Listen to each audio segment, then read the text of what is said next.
स्थिति उत्पन्न नहीं होगी? भारतीय जनता पार्टी अराजकता फैले ऐसे ही काम करती है और यहाँ पर तो ये भरोसा दिलाया था कि न जाने कितनी कंपनियां यहाँ पर रहेंगी जो चुनाव के बाद भी सुरक्षा व्यवस्था को संभालेंगे। आखिर वो कंपनियां क्या हैं? कहीं ऐसा तो नहीं कि 15 दिन की छुट्टी दे दी गई हो उनको। कल शुभेंदु अधिकारी का जो पीए है उसको भी मर्डर किया गया है इस एलिगेशन से। अब सेंट्रल फोर्स और ये विजिलेंस काम है, ये सवाल भी है। किसी के करीबी की जान जाना या पॉलिटिकल वर्कर के साथ व्यवहार होना और टीएमसी के पार्टी कार्यालय को जलाना, उनके कार्यकर्ताओं के साथ ये व्यवहार करना, ये जिम्मेदारी किसकी है? आप ये सिक्योरिटी देने की जिम्मेदारी किसने ली थी? इलेक्शन कमीशन, देश के होम मिनिस्टर। तो उन्होंने तो ये कहा था कि हम लाखों सेंट्रल फोर्स भेजी है। सुनने में आया 3 लाख से ज्यादा यहां पर सेंट्रल फोर्स भेजी गई थी और एक पैरेलल स्ट्रक्चर क्रिएट किया गया था, पैरेलल स्ट्रक्चर।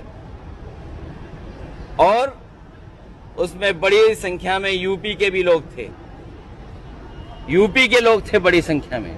और हमारी तो जानकारी में ये भी है कि बंगाल का चुनाव जो सेंट्रल फोर्स आई थी वो यूपी की आई थी, बिहार की आई थी, जो बॉर्डर्स थे वहां से खाली कर करके यहां लेके आए थे।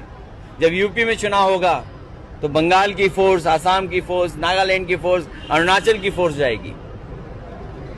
सर, यहाँ पे बंगाल में पोस्टपोन वायलेंस देखा जा रहा है। बिहार में आज मंत्रिमंडल विस्तार हो रहा है, तमाम बड़े नेता मंत्री वहां पे शामिल हुए, लेकिन इस घटना को लेकर के सवाल लगातार उठ रहे हैं। कौन जिम्मेदार इसके लिए? नकारात्मक राजनीति कौन करता है? हत्या करके राजनीति कौन करता है? और बीजेपी पे सवाल बहुत हैं। आज जब हम और आप बात कर रहे हैं, नोएडा में ही एक की जान चली गई। नोएडा में एक भाई अपना पूछ रहा है कि मैं आखिरकार जान कैसे गई उसकी।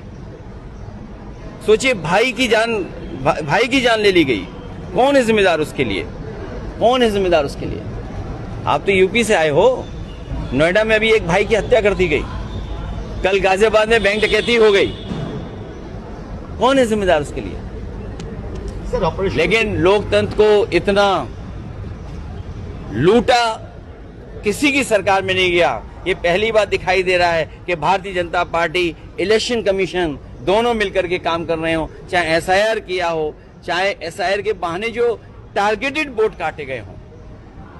और वो तो आंकड़े आपके पास भी हैं, जहां ज्यादा वोट कटा है वहां बीजेपी ज्यादा जीत गई। ममता बनर्जी ने कहा है कि हम इंडिया गठबंधन को मजबूत करेंगे और अब लड़ाई सड़कों पर होगी। इसीलिए मैं दीदी से मिलने आया हूं। सर, एक आखिरी सवाल। ऑपरेशन सिंदूर का 1 साल हुआ।